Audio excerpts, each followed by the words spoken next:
jack to the beat and do a jack, do a jack, do a jack to the beat and do a jack, do a jack, do a jack to the beat and.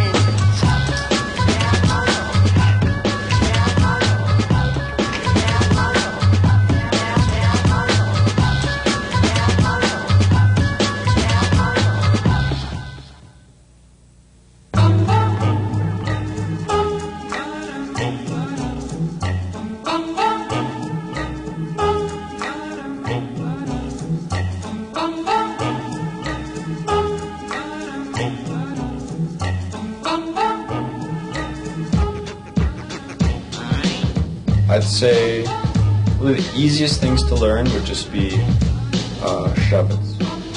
Backside shove-it, frontside shove-it, 50 shove-its. Just kind of skid it around, have it do a nice 180 or 360. If you get that stuff, it starts to make sense in your brain what a trick should look like and how fast you have to do things. And once your fingers learn how to respond, then probably pressure flips.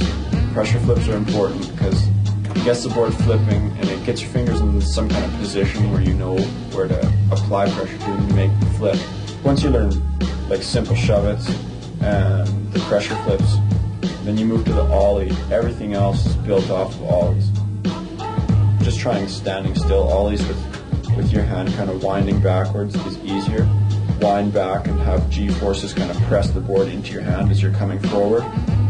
Get that motion down and be doing ollies standing still, then it's just a matter of trying them fakie, kind of level them off. And once you learn how to do them fakie, then doing them forwards is practically the hardest. It's really about speed and where to pop. Try to keep your hand light on the board most of the time, but just in the split second before you pop, apply some pressure to the board, and it'll get the board to stick just enough that you can get a good solid snap off the tail, and that launches you vertically up in the air. And once you're up in the air, you just gotta level it off and push it back to the ground. And ollies are built off of ollies, like switch ollies and fakie ollies.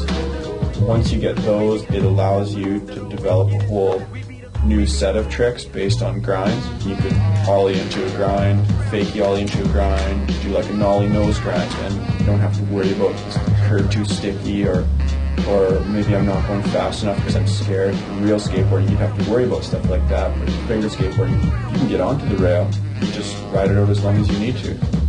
So it makes it, I guess, too easy. Kickflips are actually quite easy once you know how to ollie. It's just a matter of getting your front finger almost right over the front truck. That really helps to level your board out in the air. Finding that magic placement for your index finger, once you get that down, it's actually quite easy. I find that having transition, it eliminates the need for such a powerful ollie. Allow the transition to pop you in the air, then you can just concentrate on getting your foot placement right and having the flip come around naturally. Transition is definitely the place for flip tricks.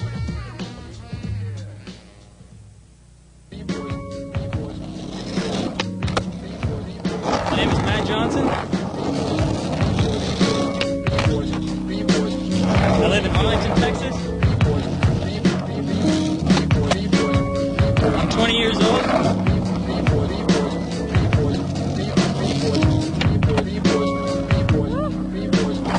Skateboarding and skateboarding for 10 years.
Salut, je m'appelle Damien Bernadet, j'ai 22 ans.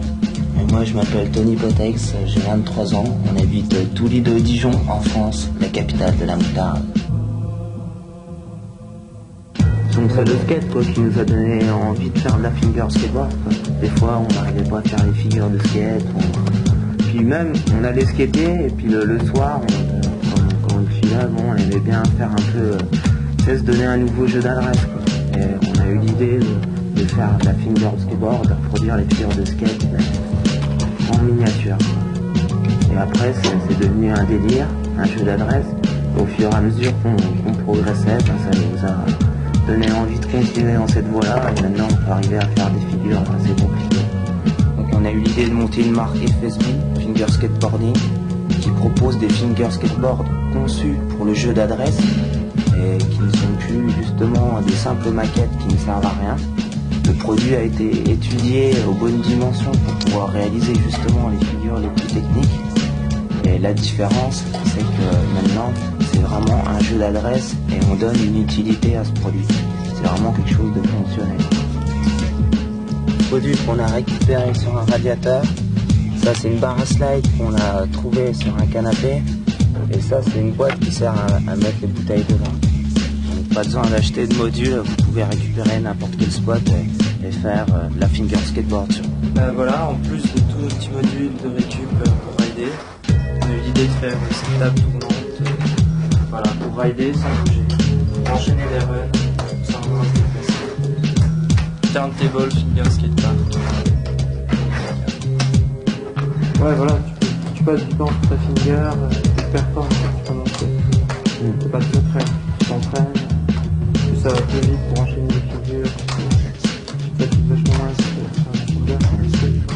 Et ce qu'il y a de bien, c'est La progression, elle est pareille pour ça. On va plus vite parce que c'est plus léger, c'est moins fatigant. il n'y a pas le mental quoi. Ouais, T'as pas peur de faire une figure quand Y a pas tu vas de tomber, blessure. ça c'est bien. Faut pas se blesser en finger, c'est dur de se blesser en finger.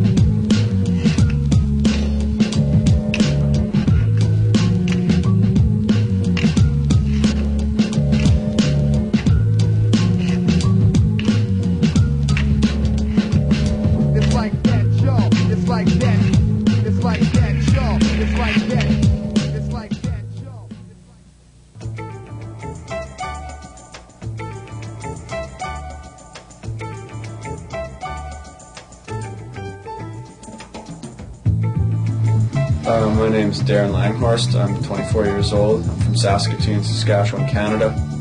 I've been finger skateboarding for about 7 years. My first exposure to skateboarding probably would have been in 1987. I saw it in the paper used for $25 and I thought, man, what an investment, that'd be a great deal. I skateboarded for a couple of years and then turned into snowboarding. And while I was in British Columbia snowboarding, started doing a lot of finger skateboarding. It's actually kind of funny. It's like something that I've done for a long time.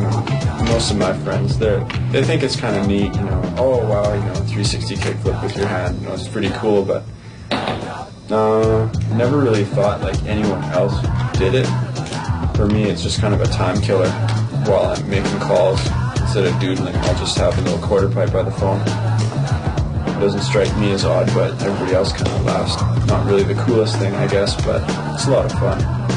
My friend John Bath, he had one on a keychain, and we get home from the hill, and you got like 7 hours to fill. And when you got about 25 cents a day for entertainment money, you just buy yourself a roll of duct tape, and that's about all you really need.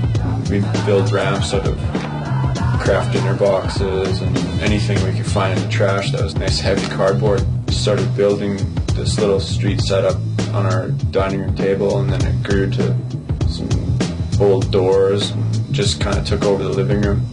That skateboard got glued back together way too many times.